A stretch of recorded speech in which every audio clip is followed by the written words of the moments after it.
2nd of November, and a very mild and perfectly still 2nd of November here in the middle of Gamston Wood, which is a Nottinghamshire Wildlife Trust Reserve. It's just coming up to 1800 hours. I've only just got here. The light is just presently warming up, and I need to continue setting up the trap. Hopefully some autumn moths will be on the cards, but I can't remember Dillis and I ever recording or trapping this late to the year here before, so this might be new territory for me, but we should get 1 or 2 moths, and hopefully the drizzle that's been ever present for most of the day today keeps off.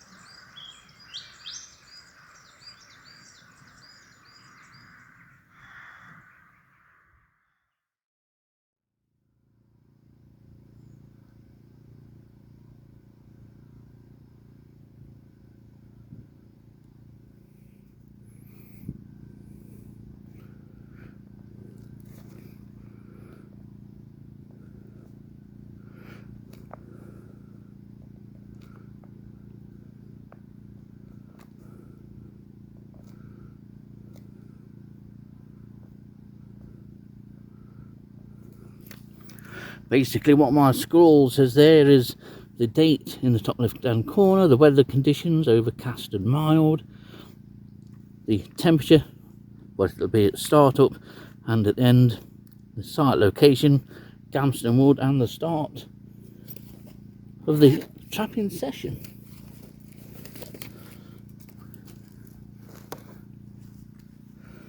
I imagine going on the temperature gauge on the car on the way here that we're looking at about 12, maybe 13 still. It certainly feels very mild, lovely conditions, so we'll see what turns up.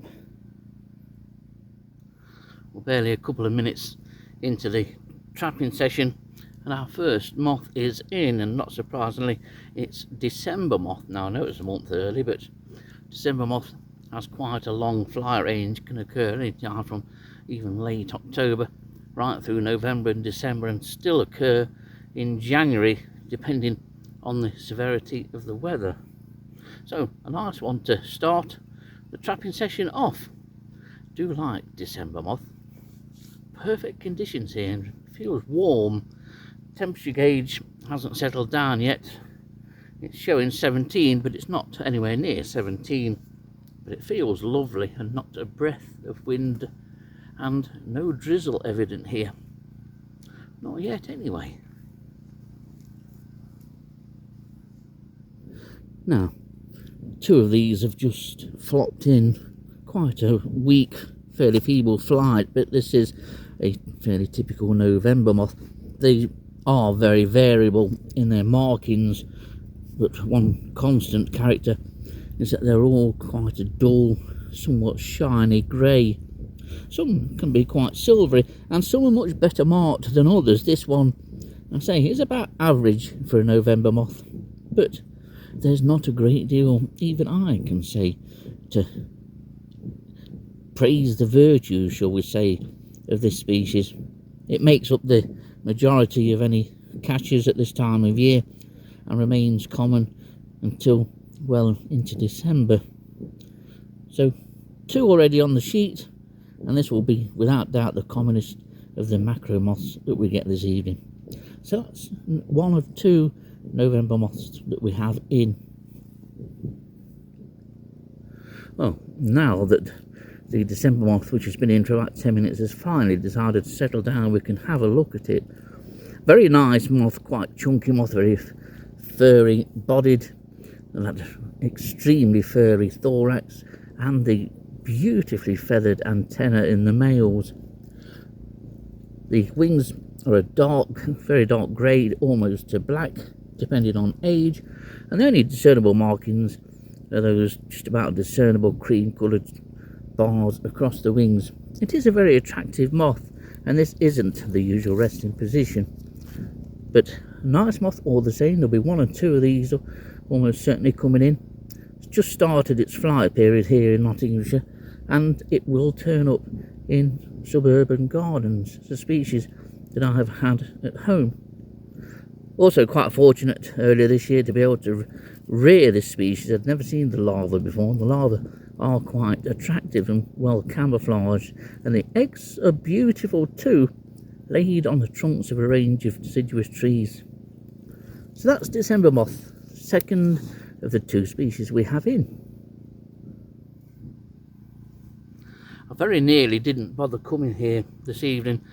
It's drizzled on and off in various guises throughout the day. I went up into the forest this morning, and periods of drizzle and indeed quite persistent rain at times. And I was hoping that that would stop, but it hasn't, or didn't, should I say. And on the way here, it was drizzling quite heavily. However, if it's drizzling now, I can't feel it because the canopy is pretty much closed over the site where I've chosen. This is on the main ride through Gamston Wood. I think I might be pleased that I have made the effort to come out here this evening, because the nighttime temperatures over the next few nights are going to drop a little bit from what forecasts I've seen, but then they may well pick up. Certainly it's going to get milder as next week goes on. As I say that, I can feel rain already. And yet they haven't really forecasted any drizzle today on the forecast that I've seen, but hopefully we should be fine.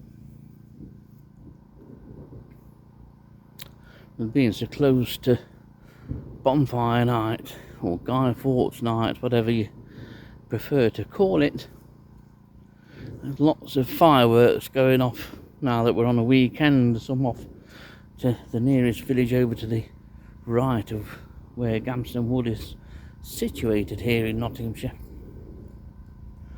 But a beautiful night.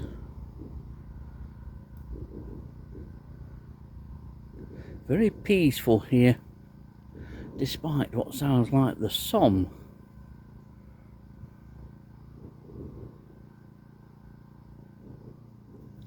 Wherever you're trapping, you'll probably soon learn to keep an eye on the surrounds of the trapping sites that you're trapping in. Whether it's just your back garden, keep an eye on fences and walls and posts and chairs and anything daft, because any kind of surface will often attract an assortment of moths, often geometridae moths such as this November moth, which is sat on the trunk here about 10-15 feet away from the light I'm running. Always keep an eye out, because experienced trappers, everyone will tell you that sometimes they've had the best moth of the night sat in the vicinity of the trap rather than at it. It's surprising what sneaks in without you seeing it. This is just a November moth, but it could quite easily have been something far more interesting.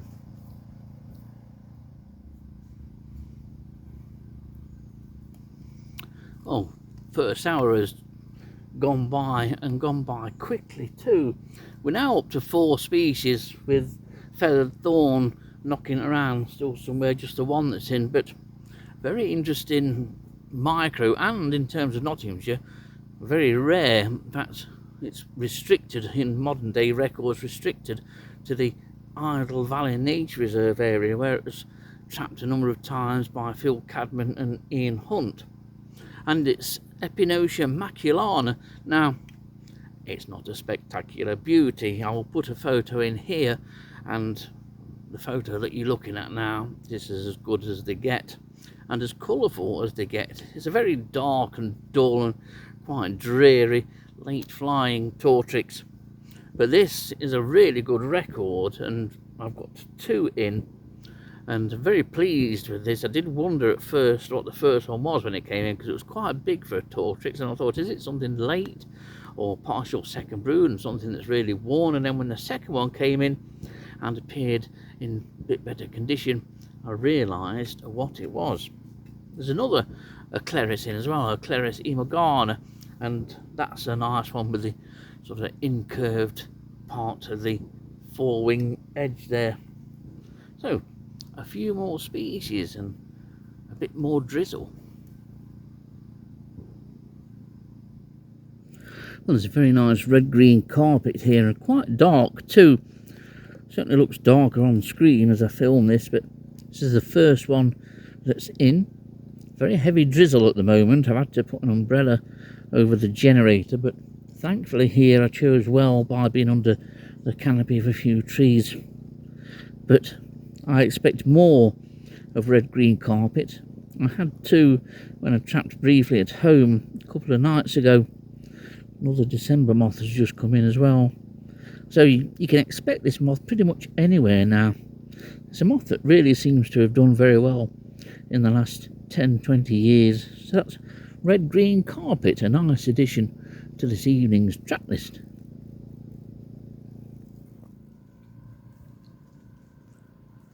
Well, it's still drizzling. Most of the moths, especially the November moths, but about 90% of the moths seem to have come just dropping down from directly above. I've not, despite looking, I've not seen any moths sort of flying along from either direction that this ride runs in. We're on to about 12 November moths now, so that's as expected. And a couple of red-green carpets, and hopefully some more species to come in. It's very pleasant, though it is continuing to drizzle. Hopefully that will stop. When I was driving here, it was quite patchy. 1 minute heavy drizzle, and next minute nothing. It'd be nice to get a good few hours here. One moth that has come in that's new is Satellite, and that's sort of been in and gone. One of the white spotted form, the commonest form I've always found of Satellite. Fresh and hot on the heels, following 2 or 3, I think it was in the end, at Gamston Wood on the last visit there to trap. There's another November moth flutters in. Very nice evening. Temperature is now 12 centigrade. It started off at 13, but it's a nice quiet session.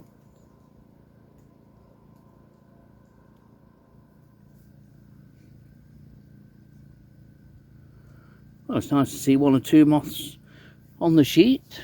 November moths keep fluttering down. You can see just to the right of the light there on the sheet, there is a December moth. They tend to land and they don't settle for ages. They sort of flap the wings but walk around the sheet for 10, 15, 20 minutes or so.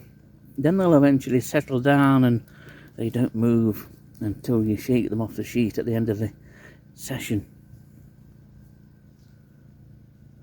And most of the moths are on the left, on the right of the sheet rather, for some strange reason. I'm thinking about having a cup of tea. Quite a few moths on the sheet now, and a few new species in since I last did an update. Blastobasis lacticolella has come in, and the most notable feature of Blastobasis lacticolella is the fact that it's a non-native species originally, accidentally introduced, but has done really well, and it's quite common, will turn up at most sites during the course of a year, quite often quite late in the year. Cleris ferragana type has come in, and northern winter moth. There's at least 2 individuals, but I suspect that if I ever wander around the sheet and count up, there's probably 3. And northern winter moth is generally larger than winter moth. So moths are coming in. The rain has held off. What you can hear at the moment is the remnants of the drizzle dripping off the leaves on the trees above me. So all is going well, and definitely time for a cup of tea. Now then, just look at this for a moth. This is a moth that I've been aiming to trap in the last couple of sessions, and thankfully one dropped literally in my lap, and it was this one. May well be off and upwards, but this of course is a Merveille du Jour, or Merveille du Jour, depending on how you want to pronounce it and how posh you want to be. But what a stunning moth.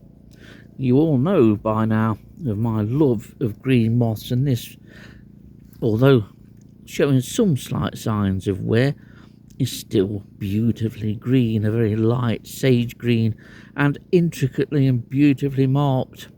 I've yet to have this at home. Another person that traps in the same town as I do, and is only about 200 yards away, as the Merveille du Jour flies. I've yet to have it in my garden. What a fabulous moth, and the highlight of any autumn trapping session in deciduous woodland, but it does occur in suburban gardens. Unfortunately not mine yet. Always something to aim for though, but what a beautiful moth. Without doubt, this is going to be the highlight of this evening, and it's nice to reacquaint myself with such a beautiful moth again after a number of years. The fabulous Merveille du Jour.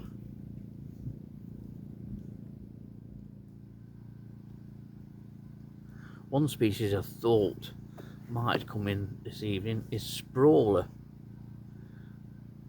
Fabulous moth, nothing brightly coloured but beautifully marked, and it flies late in the year, but I did find a larva and managed to rear it through to a pupa, and it's still waiting to emerge as far as I'm aware in a pot that I have with an assortment of pupa in. But it's a fabulous moth, and the larva is much more striking than the moth is. It's a bright green larva with a few markings on it, but its resting posture is quite amazing. It's a fabulous thing, but it's years since I've trapped Sprawler.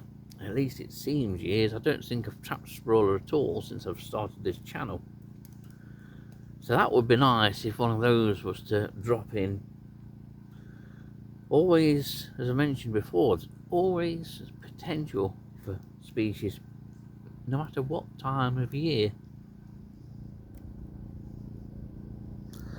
The Merveille du Jour is still here. And what a fabulous thing. It's a few years since I last had one of these beautiful moths on the end of a finger. It's well worth the wait. If you've never seen one of these moths before, it's well worth making the effort to run a moth trap during the late autumn to try and attract one of these beauties. They do reward you for your effort. It's a shame in many ways that butterflies take all the applause, you could say, and acclaim for their beauty. That's because they fly during the day. They're more accessible to the general public than moths. And though there are some moths, some beautiful day-flying moths, many of our best species should be sought after dark, much in the way of this beautiful Merveille du Jour.